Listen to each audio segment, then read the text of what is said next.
दोस्तों सलाम, नमस्ते, आदाब, जोहार। मैं सरफराज कुरैशी और आप देख रहे हैं न्यूज स्टॉपेज। झारखंड में चुनाव की घोषणा के बावजूद अभी तक सिर्फ जेएलकेएम यानी टाइगर जयराम महतो की पार्टी ने ही उम्मीदवार घोषित किए हैं।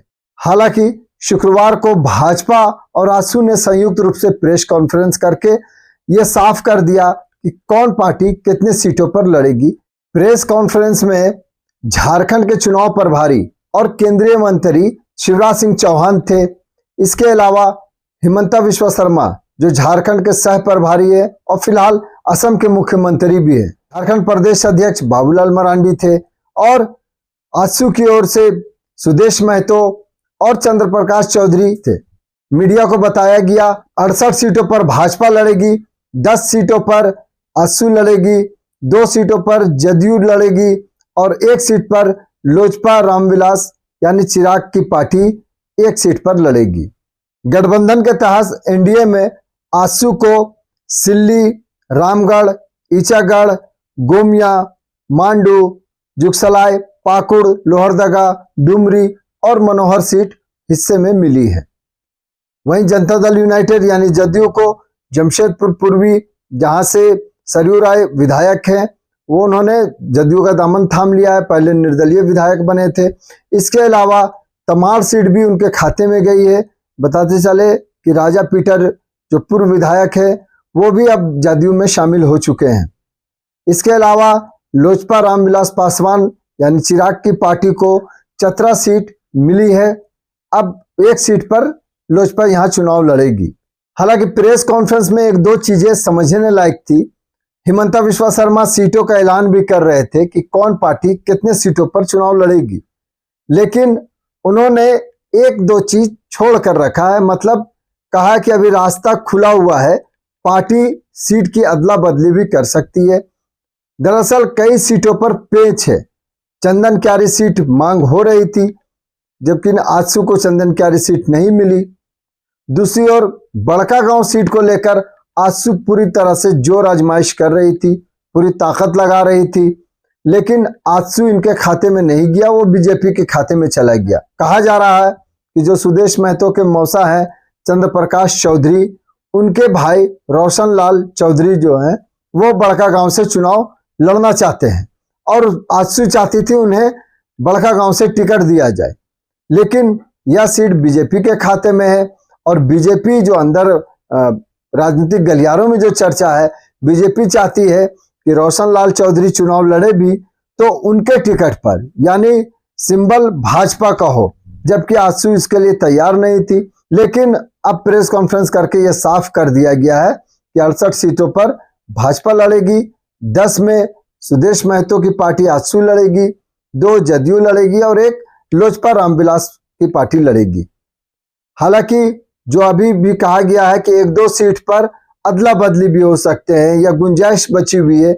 इसको लेकर कहा जा रहा है कि ईचागढ़ के बारे में जैसे ही चर्चा हुई कि यह सीट आजसू को मिल रही है, गुरुवार को भाजपा के ईचागढ़ जो कार्यकर्ता है वो भारी संख्या में प्रदेश कार्यालय रांची पहुंच गए थे। भाजपा के प्रदेश कार्यालय में उन्होंने जमकर प्रदर्शन भी किया।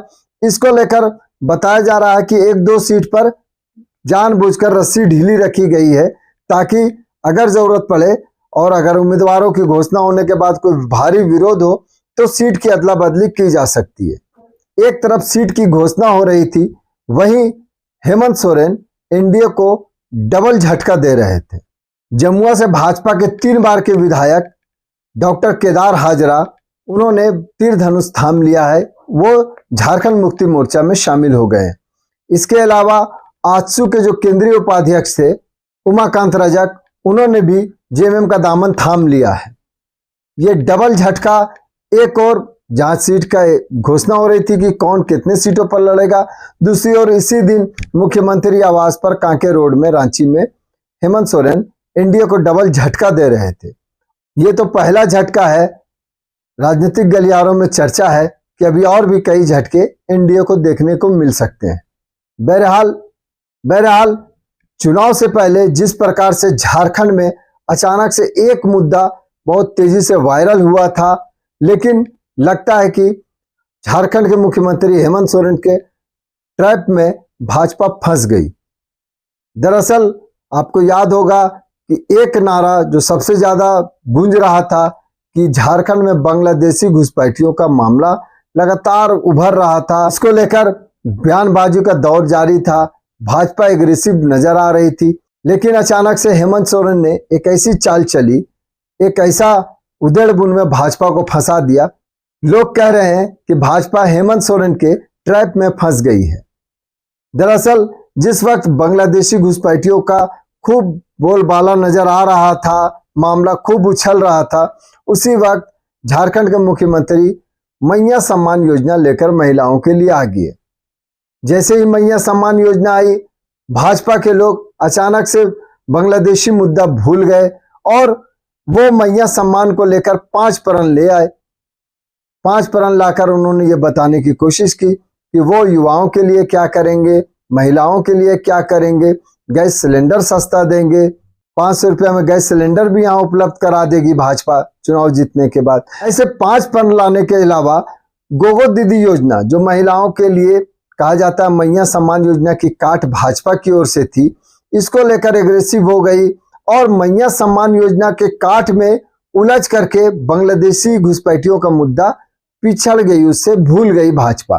झारखंड मुक्ति मोर्चा ने जो डेटा, जो फॉर्म उपलब्ध भरवा रही थी भाजपा, उसको लेकर शिकायत की, उन्होंने ट्वीट किया, जिसको हेमंत सोरेन ने रीट्वीट करते हुए सभी जिला के डीसी को निर्देश दिया कि नियम अनुसार अगर कोई गलत कर रहा तो उन पर उचित कार्रवाई करे, नियम अनुसार कार्रवाई करे।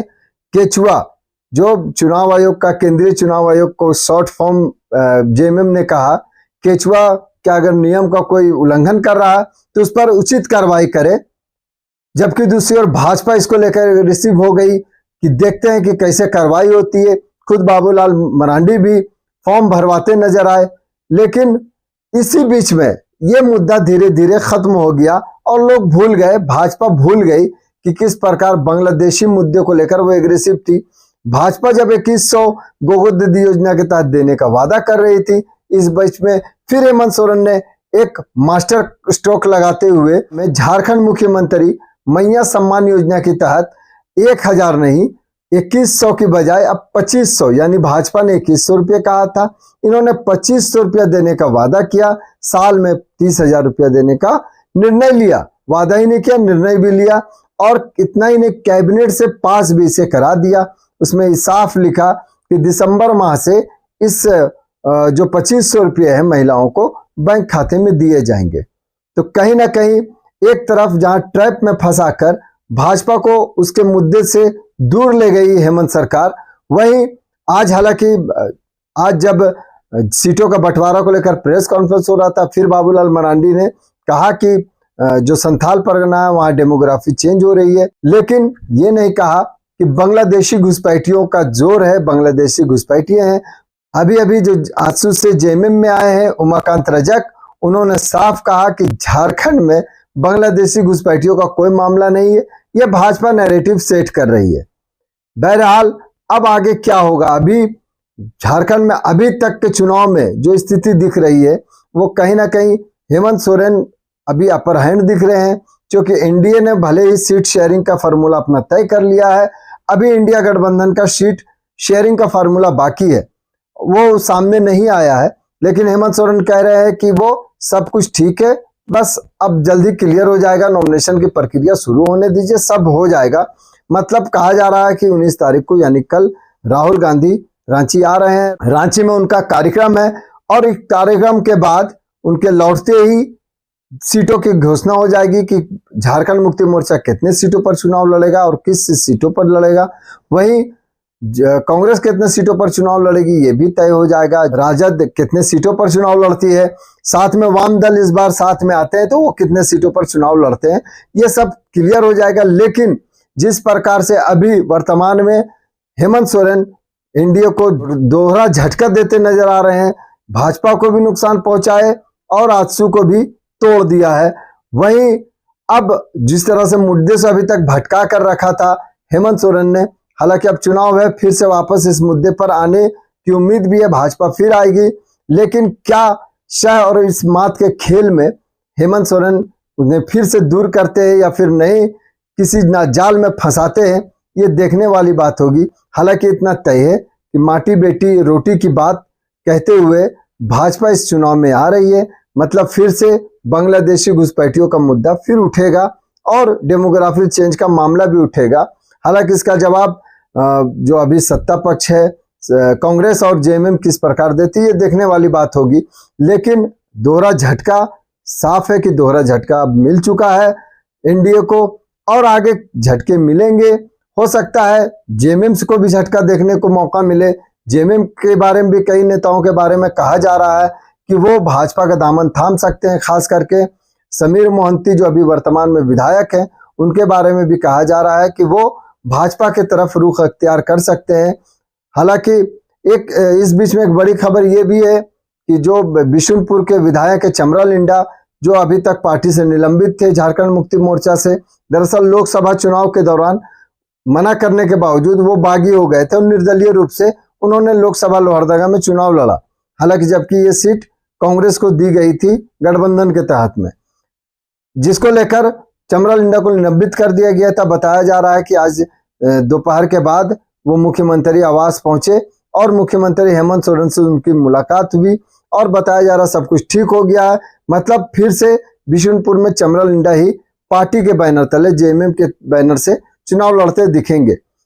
चलिए दोस्तों, चुनाव है, हर घंटे 2 घंटे में कुछ ना कुछ घटना घटेगी, राजनीतिक घटनाएं घटती रहेगी और इसको लेकर हम आपके सामने आते रहेंगे। दोस्तों, अभी तक आप हमारा बहुत अच्छा सहयोग कर रहे हैं, हमारी टीम को आपसे बहुत सहयोग मिल रहा है।